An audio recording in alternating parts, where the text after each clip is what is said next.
ani netuší, jak jim kožich nesluší. Ať mrzne čileje, ví, že hezky hřeje, když mráz kouše do uší. Pak si v teple posedí a tak ani nevědí, že než kožich čepice, že daleko více hřeje láska medvědí. Brum, brum, brum, o čem se zdá medvědům?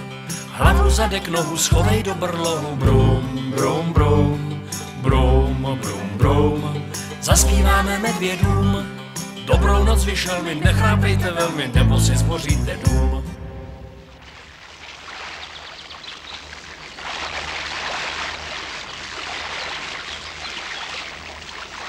Méďové si našli nového kamaráda. Byl to chlapec, který mě občas s jejich výchovou pomáhal a byl s nimi každou volnou chvilku. Několik teplých jarních dnů ohřálo i vodu v řece a kluci se chodili koupat.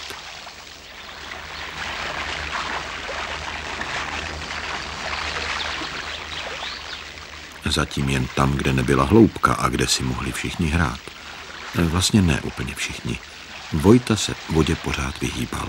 Kuba i Matěj se s rozkoší váleli v proudu, ale Vojta chodil jen po břehu.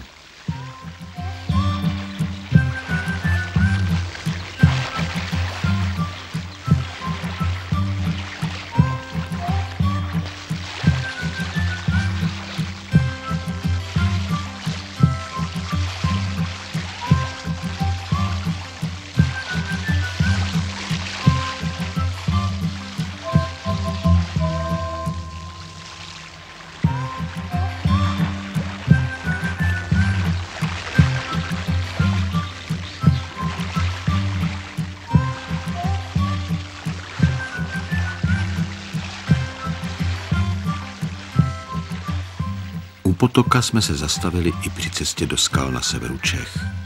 Věděl jsem, že mezi pískovcovými stěnami už vodu nenajdeme a protože začínal horký den, Méďové si ještě namočili kožíšky.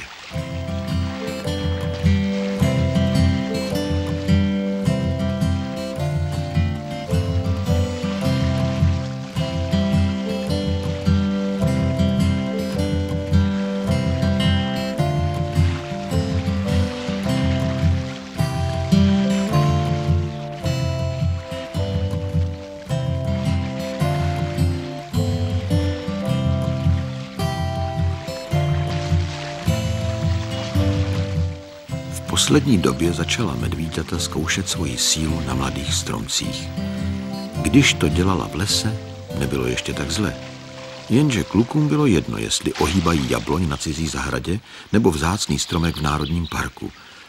Nemohl jsem je tomu ničení odnaučit, protože stejně se chovají i medvíďata v divočině. Hučení potoka přehlušilo i jejich hru a moc nechybělo a Méďové se srazili s jezevcem.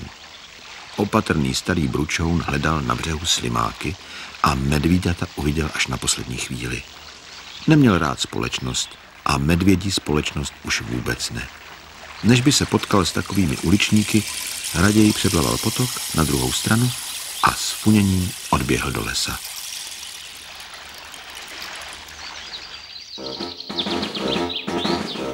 Skály, kterým se říká Tiské stěny, vytvořily dokonalé bludiště.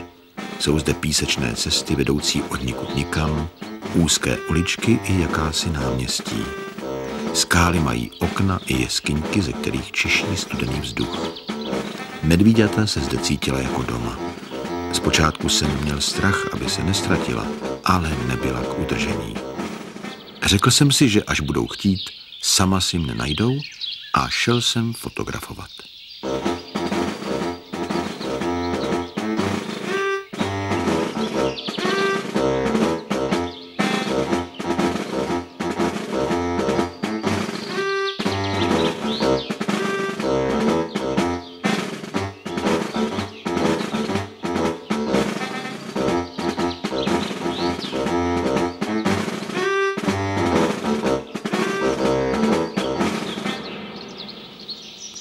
Netušil jsem, že nedaleko od nás se ztratila malá holčička.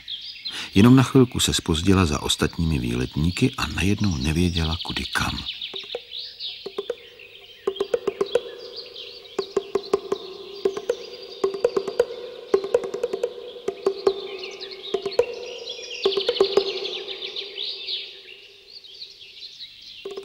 Zpočátku volala, ale pak už jen chodila mezi skalami a hledala cestu ven.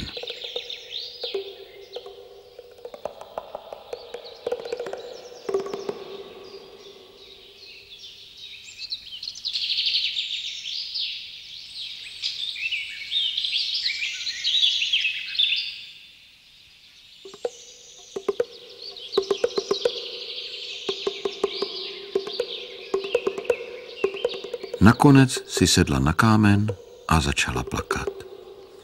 Netrvalo dlouho a zaslechla šramot. Kde se vzali, tu se vzali.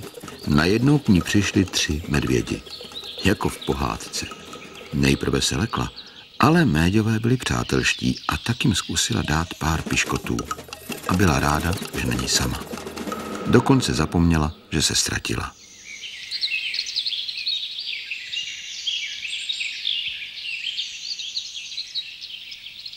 V tom medvíďata zpozornila. Chvilku poslouchala a pak se rozběhla pryč. Z dálky se ozvalo totiž moje volání. Kubo, Vojto, Matěji. A holčička ta běžela za svými novými kamarády. A dobře udělala.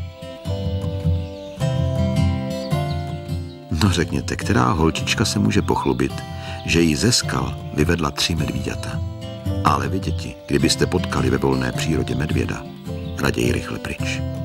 S divokými zvířaty nejsou žádné žerty. Brum, brum, brum, o čem se zdá medvědům? Hlavu, zadek, nohu schovej do brlohu. Brum, brum, brum, brum, brum, brum, zaspíváme medvědům. Dobrou noc vyšelmi, nechápejte velmi, nebo si zboříte dům. Vojta, Kuba s Matějem usnou, než se nadějem. Celý den si hráli, jak by pracovali, tak co pak jim popřejem. Brum, brum, brum, o čem se zdá medvědům? Hlavu, zadek, nohu schovej do brlohu. Brum, brum, brum, brum, brum, brum, zaspíváme medvědům. Dobrou noc vyšel mi, nechlápejte velmi, nebo si zboříte dům.